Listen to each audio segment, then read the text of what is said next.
Good afternoon, everybody. You know what time it is again. Welcome to the 4 to 5. I'm Eric Chilton alongside Stacey Spivey and Lauren Coleman. Hey, everybody. Welcome to the 4 to 5. Whether you're watching at home, online, on air, Fire Stick, Roku, and the WFMY News 2 app, so many ways to watch us. You can also watch us on Facebook, and if you're tuning in from there, be sure to give us a shout in the comment section and let us know that you're here. For now, let's get into your top story at 4 today. Right now, we're waiting to see body camera footage of a deadly shooting by a former Greensboro police officer. Monday, a grand jury indicted Matthew Hamilton for manslaughter following the shooting death of 29-year-old Joseph Lopez. Shortly after, he was fired from the department. Today, he was booked and is now out on bail. Last November, Greensboro police responded to Cloverdale Drive on a report that a wanted man was trying to get into a home. Responding officers say they found Lopez behind the house in a shed. While confronting him, investigators say former officer Hamilton shot Lopez and killed him. Last night, the Greensboro city attorney said their office will release the body cam video, but some logistics do need to happen first. Today, we reached out to the Lopez family, but are still waiting to hear back. Earlier this week, we spoke to former officer Hamilton's lawyer, who says his client didn't do anything wrong. There was a black object in Mr. Lopez's hand that was absolutely pointed towards Officer Hamilton in this situation. Officer Hamilton acted totally in accordance with North Carolina law. Greensboro police released a statement Monday when they announced the firing, writing, "The internal investigation with GPD Professional Standards Division will be completed as the criminal investigation has concluded. The Greensboro Police Department recognizes the dignity and respects the value of all human life." This is a developing story. We'll keep you posted. Right now, we're working to learn more about a child who drowned. The Danville Fire Department says an 11-year-old fell into the Dan River yesterday. And just take a look at your screen to see where it happened. First responders say two young boys were playing near the Chevy dealership on Riverside Drive, when one of the boys disappeared. Right there where this incident happened was actually upstream of a low-head dam. And, we had made the assumption that maybe he got swept downstream.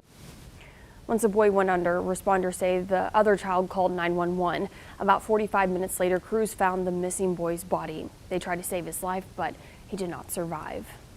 Nearly a year ago, another tragic reminder of the dangers rivers can present. Last June, a family of 9 went tubing along the Dan River. They went over a Duke Energy dam, prompting a weeks-long search. 5 people, including a 7-year-old, died. Survivors say they saw signs before the dam but did not realize the danger ahead and that they needed to get out. Now, there are newly installed warning signs near the Duke Energy Dam. Some of the signage is in Spanish and some is in English. Those signs were made to be even bigger to be visible to tubers. Today, a 15-year-old who drowned in a Stokes County lake was laid to rest. Elijah Wyatt died after going under in the Blues Lake last week. He was a freshman at R.J. Reynolds High School in Winston-Salem. NC Wildlife says he drowned after going out too far without a life jacket. Right now, we're in the warmer months, and keeping kids safe on the water is a top priority for parents. SafeKids.org encourages parents to teach kids how to float before swim. That way they know how to keep themselves from going under.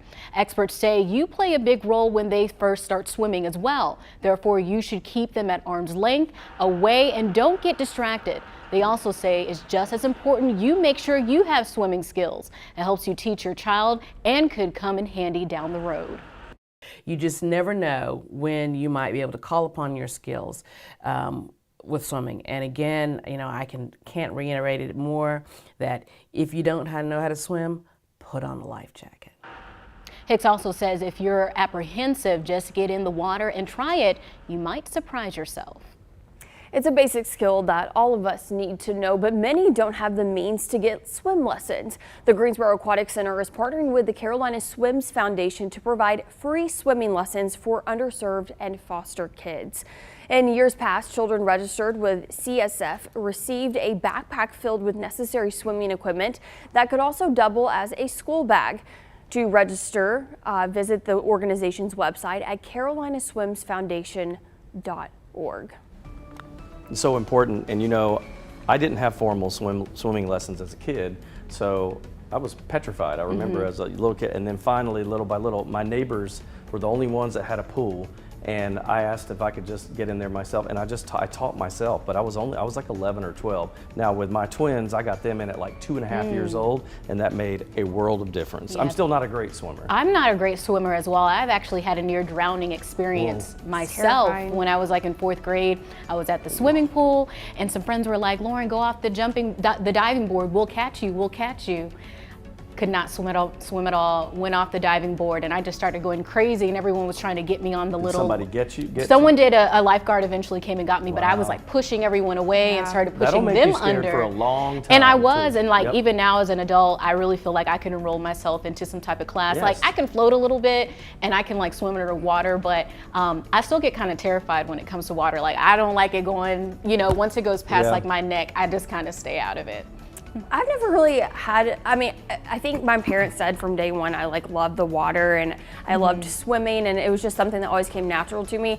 But I think what's so important too, not only knowing how to swim, but teaching your kids the safety aspect of it, like where you should not go and what you should Yes. and shouldn't do, because you know, some areas are more dangerous, talking about going over that dam, or have y'all heard of strainers? That's also terrifying. Oh, yes. Where yes. trees get Yep. caught, and it's just, there's a lot of things that you need to know before you get into water. The other thing I'll mention, because this happened to my youngest Drew when she was little and she still didn't know how to swim very well yet, she did not put the life jacket on, and we were at a lake.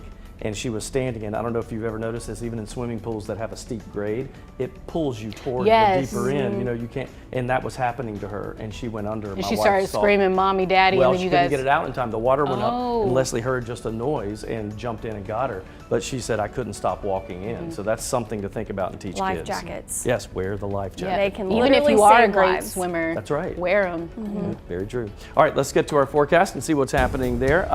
You know, decent stuff for us. We do have a couple of scattered showers and storms out there right now that we're watching. And we, of course, will keep watching this as we head into the night. Overall, though, when you look at the numbers as temperatures go, it's not bad. Partly cloudy. Some of the storms will gradually end tonight. 68 will be that overnight low. 86 for the high tomorrow. I think it'll be mainly dry. Actually, tomorrow, in my opinion, looks really nice. Now, scattered showers, you can see it's everywhere, and some of these are isolated thunderstorms, but it's not widespread in a clearly defined line. It's not that type of a threat. Looking to the north, we did have a severe thunderstorm warning for the Galax area, but that has since lapsed, and we're just kind of watching on a broad spectrum here. Charleston, South Carolina, some stuff going on there. For us, it'll be very isolated, hit or miss, but much better weather on the backside of this as that system, the low pressure and the cold front moves by. That high pressure back north and west gives us nicer conditions and ushers in some drier air. We think tomorrow looks good. Now this we'll be watching too as a secondary system that could work its way through, and we'll keep you posted on that. Overall, when you look at the planning outlook for tomorrow, this is not bad. I mean, by 9 a.m. we're at 75, gets up to the mid 80s, but humidity levels look really good, lots of sunshine, so your Thursday looks pretty nice. Here's your 7-day outlook. Mid 80s, we'll go 86 for tomorrow. We've got 84 on Friday. That's a 20% chance of a shower. 50-50 shot on Saturday. That could have a couple of thunderstorms in it, but a good high temperature of 83. Our normal high is 84, so we're within 2 or 3 of normal. But next week, the heat returns. Sunday, we're sunny and nice, 85. We're up to 88 Monday, 91 and 92 on Tuesday, Wednesday. Each of those days fairly dry, only a 20% chance of a late day shower or storm. We'll be back.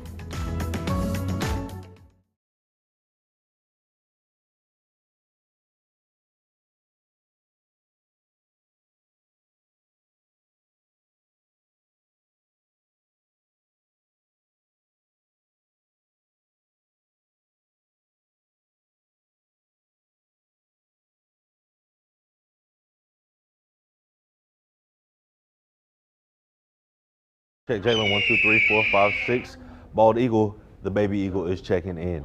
The baby eagle is checking in. Mic check 1, 2, 3. How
More than 1,900 U.S. military vets and active members are taking a memorable ride during an upcoming NASCAR race. The names of those who've served will carry racer Austin Dillon around the track. Today, WFMY News 2's Jalen Gilkey got a first look at the tribute car. And Jalen, did you get a chance to hop inside?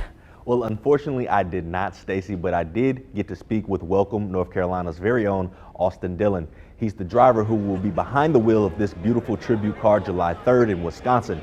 Today, he and Richard Childress Racing, they honored hundreds of local vets with a breakfast and an opportunity to see their name on a piece of NASCAR history. I love when you see different people coming up trying to find their names on the car, and I tell them, man, I just hope there's no donut on the side of your car, get my name wiped off. So try and keep that one clean as much as we can and get to the front. Definitely a little motivation for sure with all the veterans that are on the side. This is the first time since 2019 that RCR Racing was able to put this event on in person, and the hometown kid, he turned NASCAR star, loved every minute of it. It's cool to hear them talk about it and to, kind of just feel what they were going to a little bit. Try to relate in some form, but it's unrelatable because you don't know what those feelings are like. So it's powerful. It's very special. Those are the true heroes. If you're a veteran or know a vet who would want to get their name on the side of next year's car, I've attached a link with contact information for Richard Childress Racing in my web story on WFMYnews2.com. That's one thing people always say about NASCAR. It's one of the most approachable sports. They reach out a lot and do stuff like this, and you can get access to drivers and seeing them on the track and that type of thing. There are a lot of events where they make sure that they're athletes, and they really are front and center. Such a beautiful car, and such a beautiful and symbolic way to honor some of our veterans, and I'm sure they really got a kick out of this when they saw that. Oh yeah, just to have their name on that car that's going to be raced. I think that's just so touching for them. They've obviously been through a lot in their lives, and I feel like that they need to be recognized more, and this is just one step to doing that. Have you ever been in a NASCAR and ridden in one before? I never have, but I definitely would do it. I definitely would ride along in one. Okay. That Richard Petty experience, I've never done it, but my friends that have, they loved it. And I have walked on Daytona's track before. You don't realize how steep that angle is. That's not a flat track. That's like, it almost feels like, I don't know what the angle is. It looks like a 40-degree angle. Like when you walk up it, it's like you're climbing up. That track has a steep, So is it like a bowl shape? Yeah, sort of. Like some almost, tracks that, yes. like racing tracks that are Yes, how they kind of tilt bowl. up. Okay. Yeah, so they're up like this going almost 200 miles an hour. Bumper I've been bumper. to the one in Indy, and I couldn't believe how massive that whole thing was. Now that thing's huge, though. It's huge, and then I went into the museum, which was really fascinating to see all the old cars, and you could go and like sit in an old car, but it wasn't obviously going anywhere. That's as close as I've gotten. I had a chance once to go around in a specified, it wasn't an actual NASCAR, but it was something that had 2 seats in it. And Tony Stewart, and I was doing a live shot, he said, "Do you want to go around with me?" I said, "No, I don't." Because he said, I can't say what he said to me, but he said, "I'm going to make you really scared." Oh, okay. I bet. I said, "No, I'm not doing it." We'll be right back.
We got a couple of showers and some storms out there, just depending on where you are. Very hit or miss. You can see that on the radar here. Right now, probably the heaviest rain is approaching the Kernersville area. So you can see some heavier showers there, scattered a little bit in southern parts of Randolph County, northern Montgomery County, and then back to the mountains. We're noticing, though, and this happens all the time, but a lot of times when some of those thunderstorms come off the mountains and they sink, you'll see it lose a little bit of their steam, and then they'll start to pick back up again when they get to the heart of the triad. So just watch for this occasional here or there. We've seen a little bit along 77 and also down here south of Jefferson and Ashe County. That's a pretty strong thunderstorm. Overall, you can see it's widely scattered, and then better weather awaits as that system will clear us. And you can see that happening here. Here's the cold front as we head into Thursday morning, and then this is Thursday afternoon and evening. Much nicer conditions. Temperatures are really cooperating, so that high pressure to the north will bring down slightly cooler flow. Now, just the opposite happens next week as we see things really start to pick up from a warming trend stand. And just watch for that.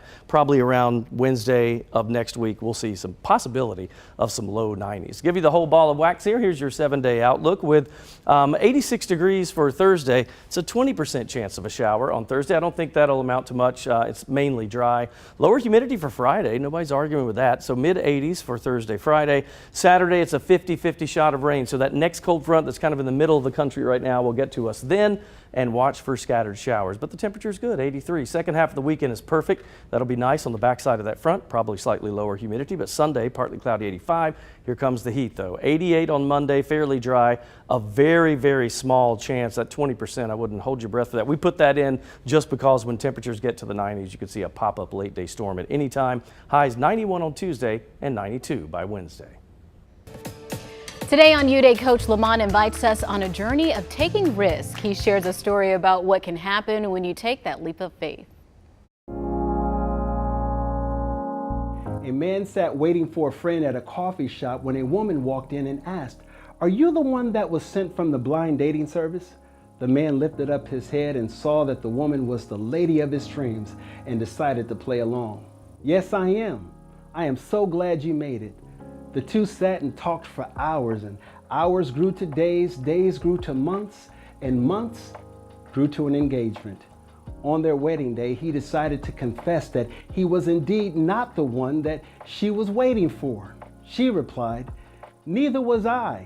I just needed an excuse to talk to you." This is how we should approach opportunities.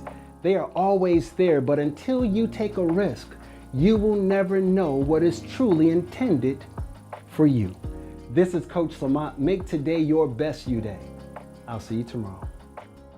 Nothing risked, nothing gained. You know, that's the bottom line with this. You've got to take risks in life to even hope to get what you want. I think if you don't take risks, you just become stagnant and you don't become fulfilled. You just kind of feel like you're just coasting through life. And you know, sometimes things might not always work out, but at least if you tried, you don't have to be like, well, what if?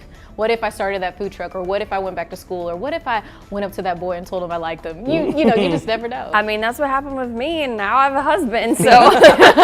But no, really, like, I took a huge leap of faith moving from Arkansas to Virginia, not knowing a single person there for a job. And I'm so glad that I did that because it led me to where I am today. I'm married and I have a baby and a career that I'm very proud of. So I think risk taking is great. You should important. do it. I was always the type, I love going to new cities. Like when I was younger and moving around a lot in TV, I loved it. I loved experiencing new things. And to me, if you have the right attitude about it, it's not, you don't think of it as a risk, you think of it as an opportunity, an exciting opportunity. I think your mindset makes a difference. And it just builds character. It You know, does. it makes you a stronger person to be like, I went on a limb and did this. Like even me getting my first job in Hattiesburg, Mississippi, 950 miles away from Woodbridge, Virginia, a state I had never been to, no family or anything, but I need it's a definitely. list of all the places you've lived. Oh yeah, I've lived Right? in a Oh, lot of goodness. places. I went to like 12 different schools. Wow. If you include like preschool and But stuff. that teaches you how to make friends. Yeah, absolutely. Which is an important skill set, I think. We'll work on that. Talk to us on Facebook. Let us know what you think about that. We'll be right back.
All right, so there you are. You're at a Girl Scout camp, and your job is to train and care for 20 horses and all the staff that takes care of the horses. That is exactly what Kathy Thacker is tasked with this summer, and really all year long. It's not an easy job, so we decided to pop in on her and see what this job is all about. Take a look.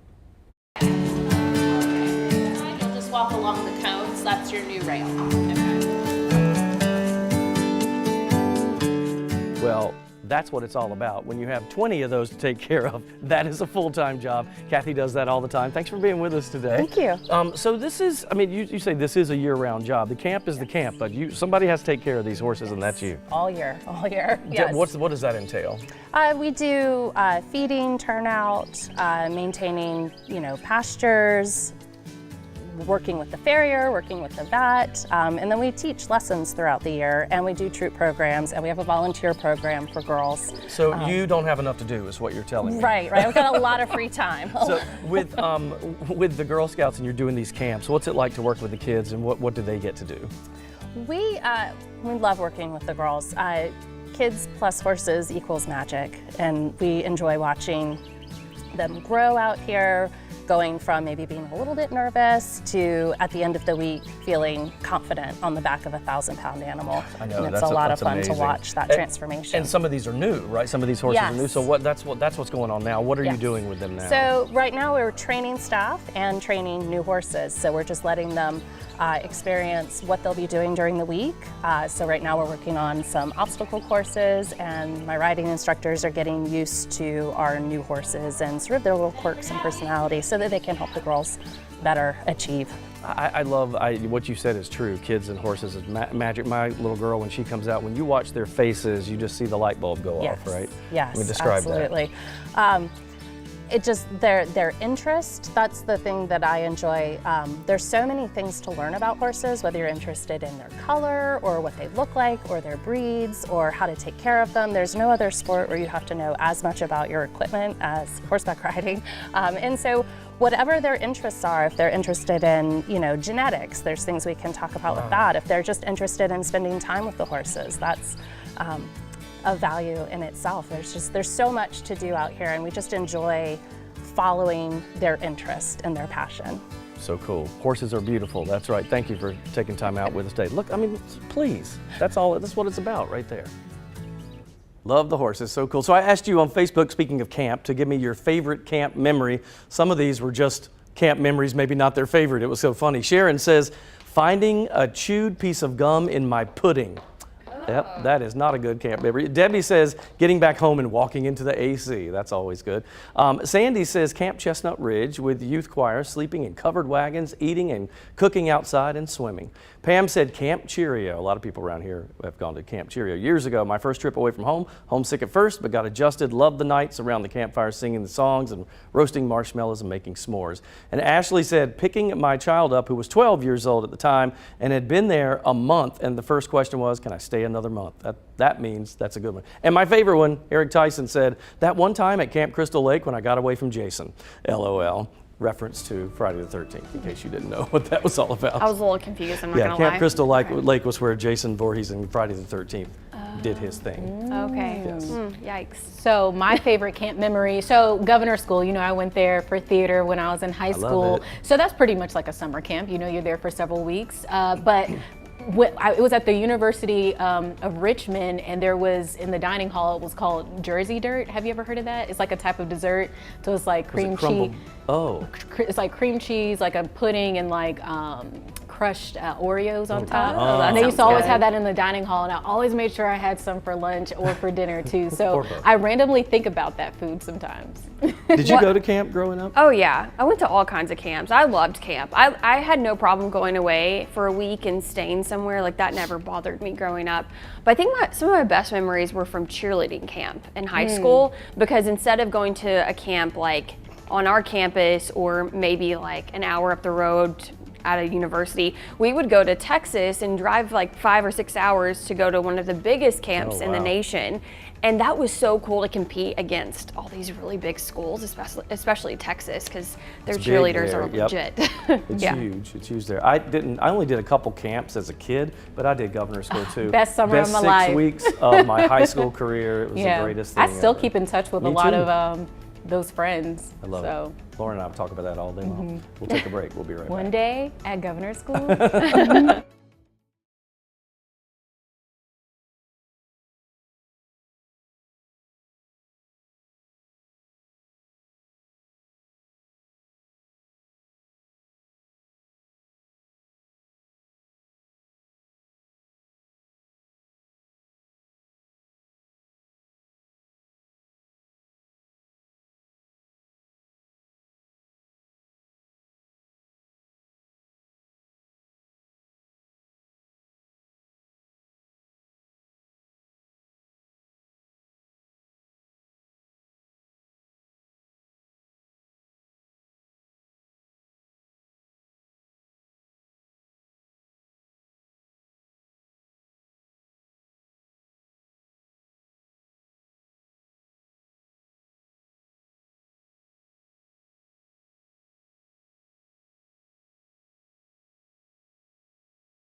Welcome back and happy hump day. I'm Lauren Coleman here with Eric Chilton and Stacy Spivey. Welcome to all of you watching right here on WFMY News 2. Also, don't forget Fire Stick, Roku, and our app.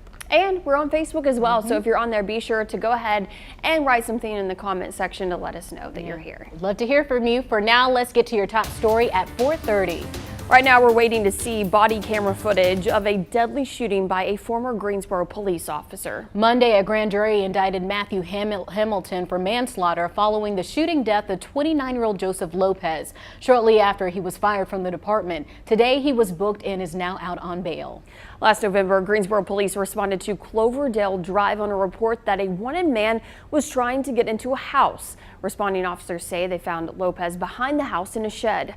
While confronting him, investigators say former Officer Hamilton shot Lopez and killed him. Last night, the Greensboro city attorney said their office will release the body cam video, but some logistics, they still need to happen first. Today, we reached out to the Lopez family and we're still waiting to hear back. Earlier this week, we did speak with the former officer's attorney who says his client didn't do anything wrong. Greensboro police released a statement Monday when the officer was fired, writing, "The internal investigation with GPD Professional Standards Division will be completed as the criminal investigation has concluded. The Greensboro Police Department recognizes the dignity and respects the value of all human life. This is a developing story. We'll keep you posted." Right now, we're working to learn more information about a child who drowned. The Danville Fire Department says an 11-year-old fell into the Dan River yesterday. First responders say two young boys were playing near the Chevy dealership on Riverside Drive when one of the boys disappeared. That's when they say the other child called 911. About 45 minutes later, crews found that missing boy's body. They tried to save his life, but unfortunately he did not survive. Danville's fire chief says swimming in the river is significantly different than swimming in a pool or a pond. We'll find out why that is coming up tonight at 5. So many of us have trouble falling asleep or staying asleep, including our kids. And research shows more of us are taking melatonin to get some good Z's. But is it even safe to take? Novant Health pediatrician Dr. Allison Gardner says melatonin is a hormone that our brain produces naturally when it senses darkness and it knows it's time for sleep. But the bottle you can pick up at the drugstore hasn't really been studied long term. When you take a pill, you know exactly what you're getting. Melatonin is a hormone, but is not regulated by the FDA because it's not considered a drug. It's considered a dietary supplement. And that's why Dr. Gardner says it's so important to be cautious when taking it or giving it to your kids. According to the CDC, in 2020, melatonin became the most frequently ingested substance among children, reported to the National Poison Control Centers. And take a look at these numbers. Over the past decade, the CDC says there's been a 530% increase in the number of kids taking melatonin. Dr. Gardner says from 2012 to 2020, 4,000 kids were hospitalized. 5 needed a breathing machine and 2 died as a result to overdosing on melatonin. She recommends only using it short term with your older kids as maybe a transition back from vacation or even a sleepover. Melatonin is not meant to be an easy answer or substitute for a good sleep routine. First adjusting the environment and developing that sleep routine would be the most important things to do. Now here's her advice for a good night's sleep for your kids. Have a consistent bedtime routine every night. Avoid blue lights from screens, especially an hour before bedtime. Take a hot bath or shower right before bed. Keep the room cool at night and play peaceful sounds or have smells like lavender to induce sleep. Most importantly, Dr. Gardner says always talk to your doctor or pediatrician before trying something new like melatonin, or if you want to give your kids melatonin, it's always best to just talk with a pediatrician. So you can actually overdose on melatonin. I didn't know that because our body naturally produces it. Yeah. And I know sometimes, working morning shows and things like that, we'll take it to get to bed earlier, but I just thought it was a supplement. I didn't think you could overdose from that. What does the overdose look like? It's excessive extreme sleepiness, and with younger kids, because they're so tired, they have trouble regulating their breathing and their heart rate. Goodness, I did not know that. So my kids take it occasionally. I take it a lot. And in fact, I had a doctor tell me because of my sleep problems, they said go right to the 10 milligrams. I think that's the most you can take, but most people do 5 milligrams or less at a time, and I do the 10 milligrams. And to be honest, sometimes it helps, sometimes it doesn't. So at one point I felt like I got to the point where it just wasn't doing anything for me anymore. So I had to find other ways to wind down, whether that be like, doing a late workout or the hot shower thing that can really help. Yeah, Reading. that helps to loosen you up. You know what we did with my third oldest, Tyler? He's a horrible sleeper like I am. And we found a pillow that has a plug that you plug into this device, and it plays songs, like soothing songs, and you can't hear it unless you're laying on that pillow. If you put your head on the pillow, you can hear the songs, and he does that, regulates the sound, and he likes music to put him to sleep. So, but then nobody else, he's not bothering anybody else with it. Right, that's really cool. Well, and I don't want this to be a reason to scare people out of taking melatonin, right? Because a lot of people do use it. I think that it's just important to know that there have not been any long-term studies about this. There have been short-term studies, and it's fine, but as far as taking it every night for years and years and years, we just don't know what can happen or what it can do. Good to know. We'll watch for those studies. All right, let's talk about our forecast as we head into the next few days. We've got some changes coming up. It'll get cooler before it gets warmer. Next week, we could see some temperatures into the 90s, and we mean possibly well into the low 90s at least. 82 in Winston-Salem and 81 in Greensboro, high points at 76. You're looking at 85 for Asheboro and Lexington at 86 as well. So temperature-wise, obviously we have a chance of an isolated thunderstorm or two heading into the night until this whole frontal boundary clears us. So let's go with some low to mid 70s for most of the evening, finally getting down to about 71 by 2 a.m. And it will be a little hit or miss when it comes to the thunderstorm activity. Notice how kind of widespread and scattered it is all across the state. heaviest activities down east toward Wilmington and up to Hatteras. But for us, the tail end of this is starting to trail by. So we may see some better conditions as we get into the overnight hours, not necessarily in the short term. We've got to get there, right? So this cold front will start to push through, and high pressure back to the north makes for nice conditions tomorrow as we see possible lower humidity start to move in, especially toward Friday. I think we've got some good situations then, but then by the weekend it'll change. Another front will come through, that probably around Saturday. That is a 50-50 chance of some heavier showers and thunderstorm activity. If you're looking for tomorrow, kind of a mix of cloud and sun in the early morning hours. By afternoon, it's all sunshine, lower humidities or falling humidities, and highs in the mid 80s. No arguments there. 7-day forecast as we go through tonight, that 68-degree overnight low. Look for temps in the mid 80s Thursday, Friday, low 80s Saturday. Best rain chance is Saturday. Then Sunday is clearing out in 85. Here comes the heat again. Builds back in Monday, Tuesday, Wednesday, 88, 91, and 92. A very small chance of a late day pop-up storm for Tuesday or Wednesday. Now let's get to your 4 to 5 roundup. The state's weekly COVID report is showing a continued rise in hospitalizations. Take a look at your screen here. You can see the latest patient count is 755. It's about 100 higher than the last report last week. Yesterday's number was actually a new recent high at 793 patients. It's the highest number the state has reported since March 15th, nearly 3 months ago. The recent numbers continue the gradual upward trend we've seen over the past month and a half. We haven't seen consistently steady numbers since late April.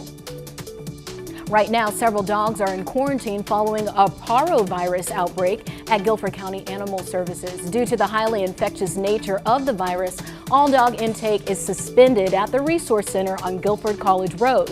Officials say the center will continue to admit dangerous dogs and those involved with bites. The quarantine is set to last for 2 weeks. They do believe the virus came from infected animals brought to the shelter. Today, Guilford County Commissioners meet to review next year's budget. You'll remember last week when several detention officers pushed leaders to include more money towards their department. Guilford County Sheriff Danny Rogers echoed the plea and is now offering $4,000 sign-up bonuses for new hires. A final vote on the budget is set for next week. There's been a lot of talk about affordable housing in the Triad. Today, the Greensboro Housing Coalition hosted a forum aimed at discussing ways to fix the housing crisis. Candidates for Greensboro City Council participated and discussed a wide range of ideas. Those ideas included working with homeowners to speed up the process of taking action and finding solutions, building partnerships for housing funding, and code enforcement. They noted many of these issues are not unique to Greensboro, but are a national trend facing homeowners and renters. Tomorrow, candidates for Greensboro Mayor, current Mayor Nancy Vaughn and Justin Outling, will discuss affordable housing, and we'll be sure to bring you those updates as well. The Greensboro mayoral race is just one of the decisions voters will make very soon. Right now, early voting is underway for our city's municipal election. Election day is July 26th, and early voting ends on the 23rd. Some things on the ballot include Greensboro mayor, city council members, and a city bond. For more information on this election, just visit our website, WFMYnews2.com. We'll be right back after this break.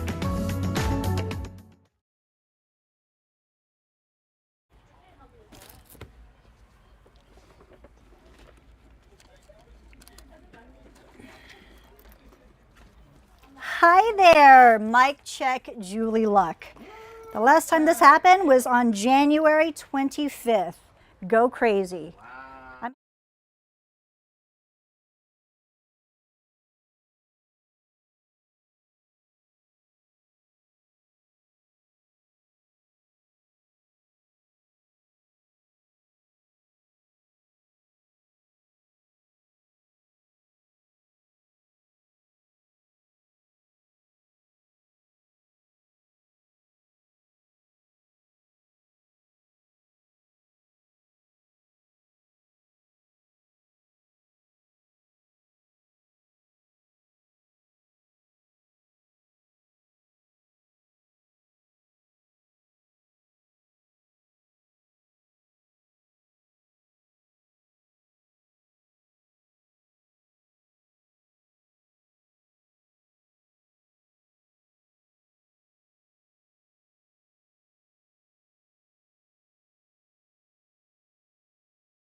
That's the best thing I've seen in months here. It's truly a joyous day here at WFMY News 2 after 4 months of prayers, chemo treatments, and well wishes. Our friend and colleague, Julie Luck, back with us and back with the WFMY News 2 family today. Her first day back on the air. And what better way to kick it off than dropping in on the 4 to 5 to say hello. We're so glad you're here. Welcome back, Julie. It's so lovely to be here and seeing that video. You can see my face in that is a little puffy, and if you got a close-up look, which is happening right now, you can see I'm still a little bit puffy. That's why we have makeup and use a lot of concealer. So before coming out here, I asked, is there any tissue around? And all we have are Lysol wipes. Yeah, so, I don't know if we'll use that. Okay, so I'm going to try to Reel it in. maintain some decorum here. How does it feel to be back in the studio after so many months? It's surreal. It's really surreal. So I walked in the door today, and I had a surprise welcome. Of course, there was a camera waiting for me, and a lot of the staff was around and cheering me on, and it was just, it's an out-of-body experience, just because I know a lot has happened in the last 4.5 months. Obviously infusions and the chemo and the nausea and the fatigue, and I still have veins that stand out funny because of the infusions. But being here, being able to be here with you guys. Like a sense of normalcy. Yeah. If you had to say, I can't imagine. So what how do you look at things differently? It's a great question because cancer changes you. It really makes you put everything into perspective. You realize what is truly important to you, and you have to let the ticky-tack stuff just slide off of you. That's right. There's no need to get caught up in all that. It really comes down to your family and your friends and your loved ones, and it has been an eye-opening experience. I'm sure. And a lot of people have been wanting to know how you're feeling, how you're doing. I'm doing great. Most of the side effects have subsided. The nausea was the worst, followed by the fatigue.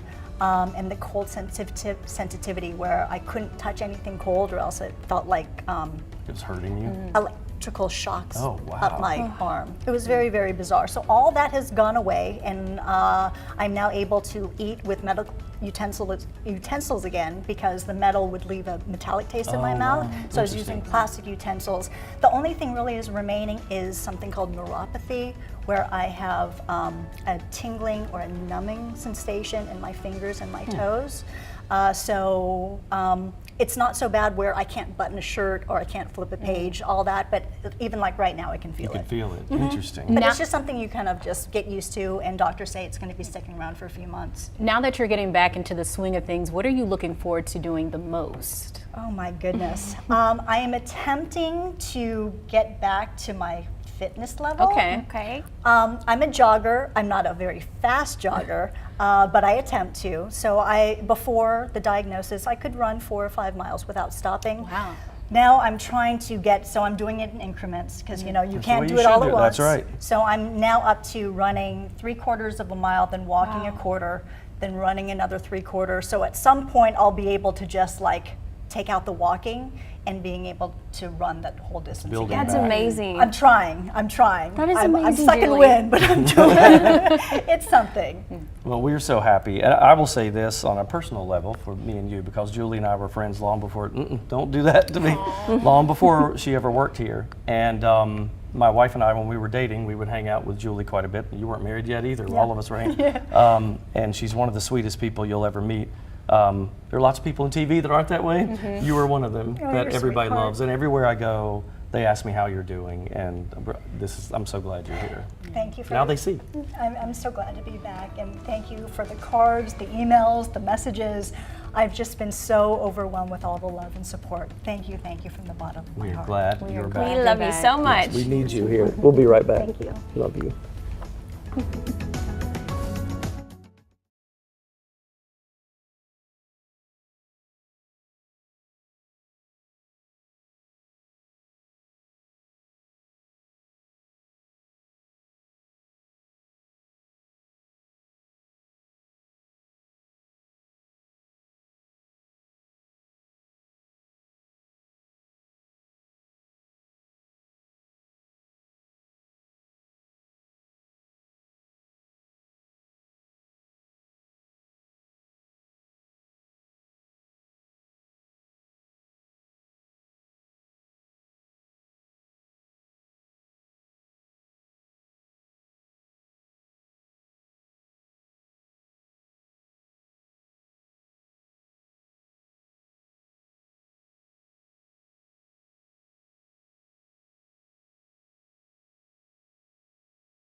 a little bit of the up and down when it comes to our temperatures over the next few days. Good news in the short term, if you don't like hot weather like me, low 90s are coming, but it's probably not until next week. We've already had some of that though, hadn't we? All right, 78 in Greensboro, 81 in Winston-Salem. Some differences in our temperatures because the showers are really hit or miss. So you may have, you know how it works in the summer. It's like a scattered shower for your neighbor and then you get nothing or vice versa. That's the way it'll be tonight. They'll be very scattered in nature and pop up. Mid 80s for Lexington and Asheboro. These temperatures probably similar to what we'll see tomorrow, maybe a little bit on the low side in our northern counties as usual. But temperatures holding in the 70s for the rest of the night, especially once we get to about 74. We do have a chance of a scattered shower or thunderstorm even into the later hours tonight, but the back end of this does look like it's starting to push through. You'll see that on the radar. Here's what it looks like from a viewing area standpoint. We do have this thunderstorm warning right around the Danville area right now. That one picked up in the last few minutes, and then some heavier showers from Ashe County over to Allegheny. So you're looking from Sparta over to West Jefferson. Boone does not see that now. That's moved on to the east. A little bit of a break you can see back behind us here, but once that cold front clears us, we'll have lower humidity starting to build in and a good couple of days. It does get warm again. We have another chance of showers and maybe thunderstorms on Saturday. That's a 50-50 shot then, but in the short term, that high pressure moving in from the northwest will bring a much nicer flow of air for us for tomorrow especially, and then possibly on Friday. I think Saturday is the best chance for us to see some widely scattered showers and thunderstorms. But temperatures cool down though with all that rain and cloud cover. We'll see some lower 80s by then, we think. The next frontal boundary, you see that starting to approach here. This is looking at Friday at 4 p.m. So as we get into the overnight and into Saturday, that front will go through, and that's what causes the heavier rain chances. Sunday looks nice though. Once that clears us, decent weather on the backside. So the second half of the weekend is looking pretty good. Planning forecast for tomorrow is kind of a mix of clouds and sun until about midday. Then we go mostly sunny heading into that afternoon and evening time period. Again, those high temperatures in the mid 80s. 7-day forecast, here's the whole ball of wax for you. Mid 80s for Thursday, Friday. It's only at 20% on Thursday. Friday, fairly dry, lower humidity. That's a beautiful day. Saturday, not so much with the rain. Thunderstorm activity in 83. Sunday, 85 and clearing. Next week, we get warm, folks. Low 90s Tuesday, Wednesday. And with those temperatures, we'll throw in a 20% chance of a pop-up late day shower or thunderstorm.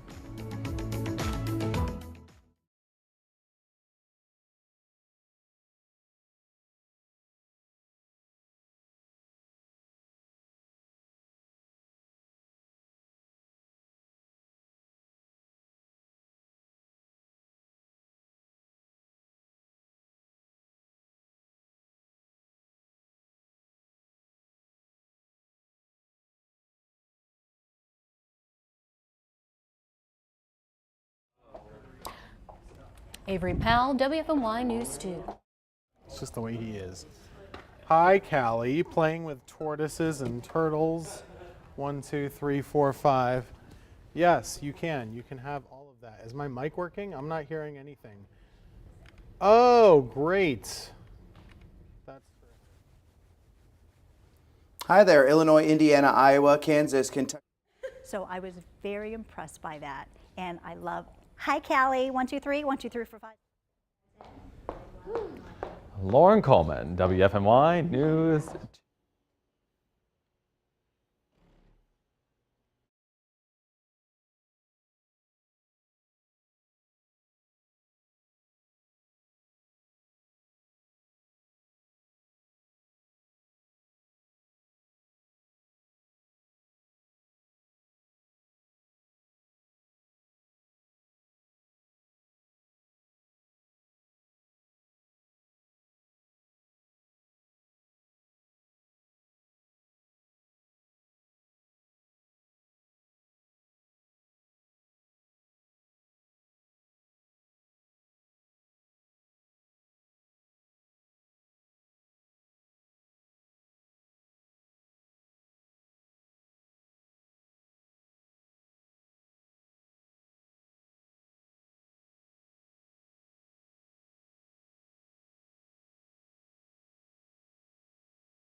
It's time for my 2 cents. Take me out to the ball game. Sunday, I attended my first Greensboro Grasshoppers game, and it was everything that I thought it would be. Not only was the weather great, but I had seats behind home plate, fresh popcorn, nachos, and beer. It was simply relaxing.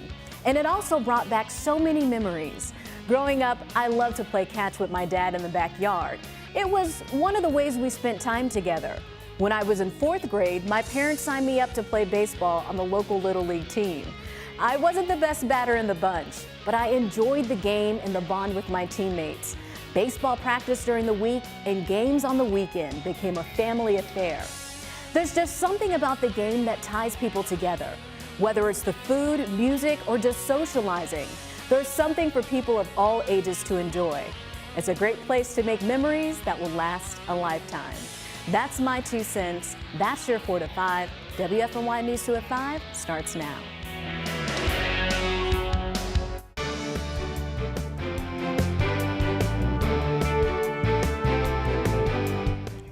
Summer fun turned